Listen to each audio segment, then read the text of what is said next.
following program is brought to you in living color on NBC.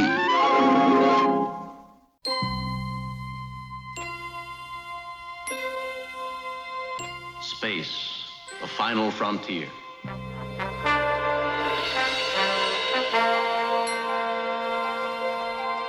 These are the voyages of the starship Enterprise.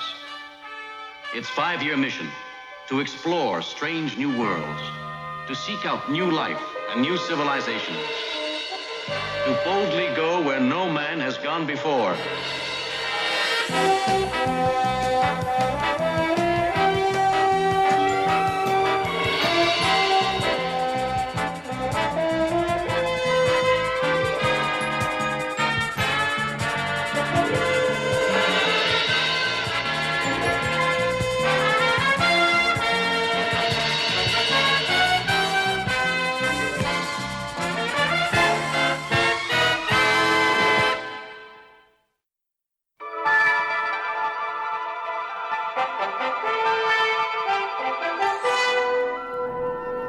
Captain's log, stardate 6134.6.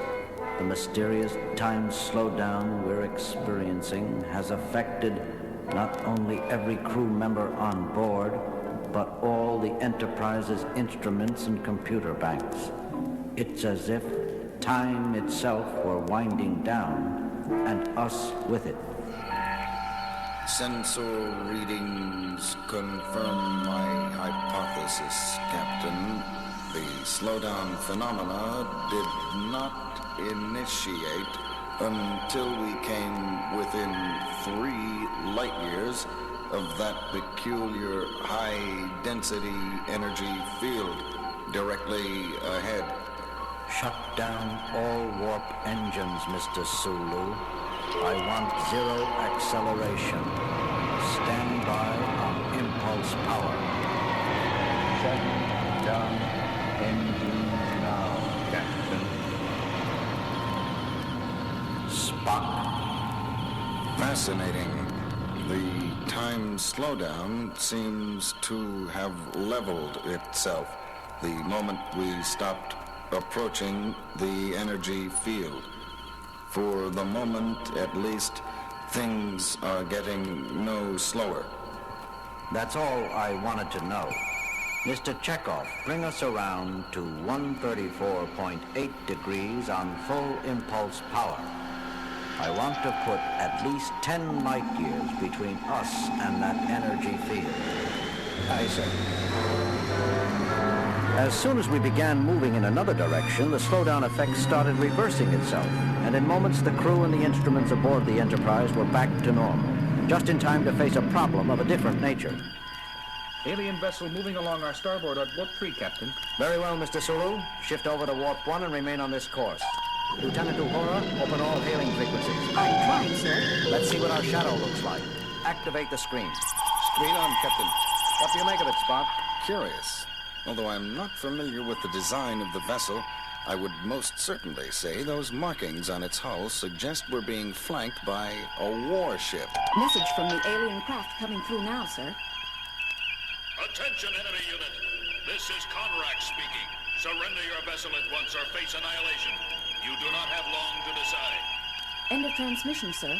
What was that you were saying about a warship, Spock? Perhaps this other ship believes we are responsible for the time slowdown. That would certainly explain their hostility. They certainly don't feel like explaining it. Damage report. One of our shields is buckling. Moderate casualties in decks 35 to 38. Warp engines holding steady. Arm photon torpedoes, Mr. Chekhov.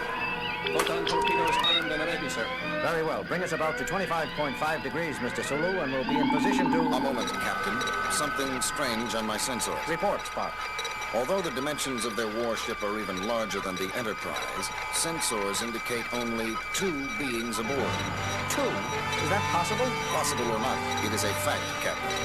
I would suggest it might be wiser to... I'm way ahead of you, Spock. Transporter room. Scotty, are you still there? Aye, Captain. I just finished repairing her. Fine. Scotty, I want you to lock on to 2 life forms aboard that alien ship. Spock is feeding the coordinates to you now. Aye, Captain. The figures are coming over loud and clear. I'm activating the transporter now. Be careful, Scotty. Spock and I are on our way.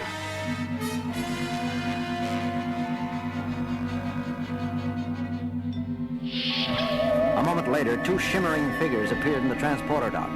The one who called himself Conrack turned out to be a fearsome-looking barbaric warrior wielding a double-edged battle axe.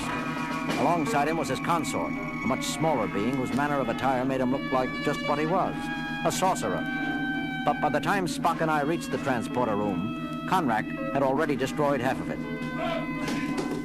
Scotty was slumped in a corner, his body bruised and battered, and it quickly became apparent Conrack had me marked for the same treatment. Captain, look out! Using all the advanced fighting techniques at my command, the best I could do was just stay alive. Conrack's strength was frightening. If any one of his blows connected at its full force, I was done for. But Spock had observed what I was far too busy to notice. All during the fight, Conrack's consort stood absolutely still, his hands rubbing his temples methodically, almost as if he were casting a spell.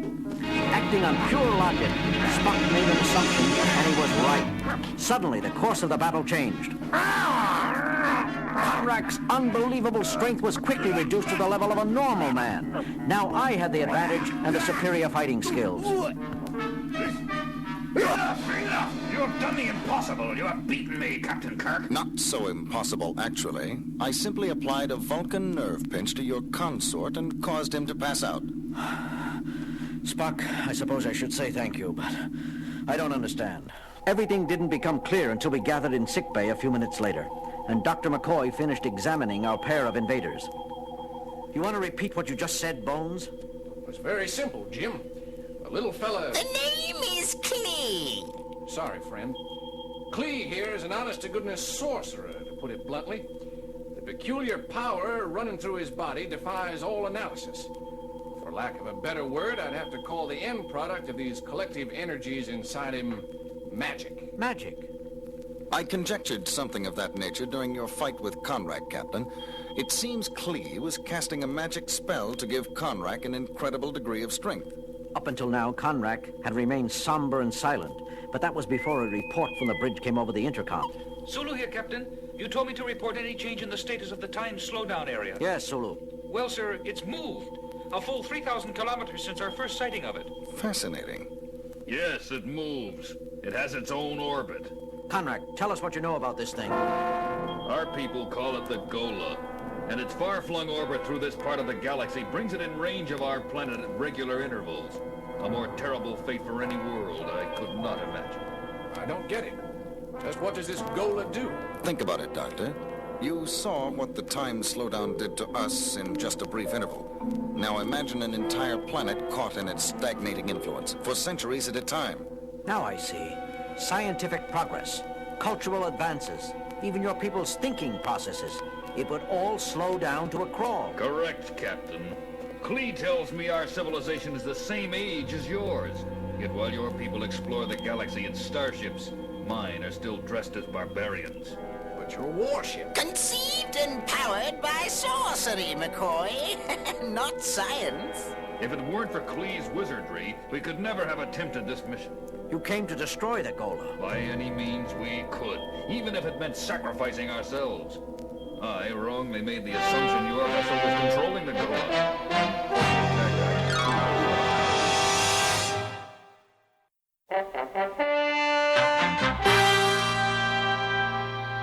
Captain's log supplemental. Conrack and Klee were sincere. Their entire race was counting on them to wipe out the menace that had held their culture locked in a standstill for centuries. And now they had the help of a starship. Phasers armed and ready, Chekhov? Armed and ready, sir. Let's hope to do more good against the Gola than the photon torpedoes just did. Fire!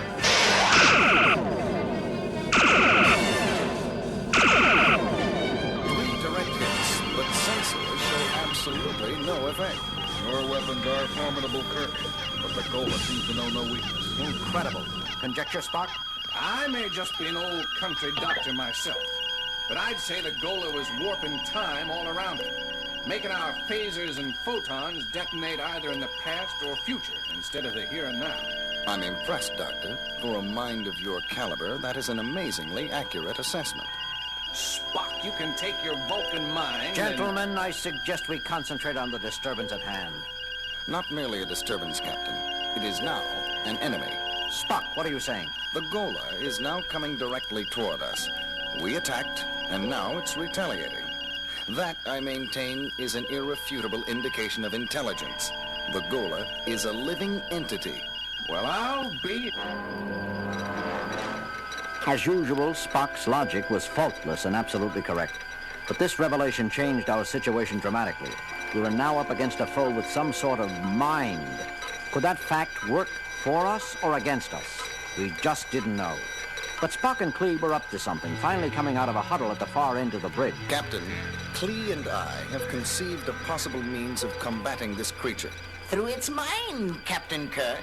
Spock says he can electronically transmit mental energy into space through your sensors.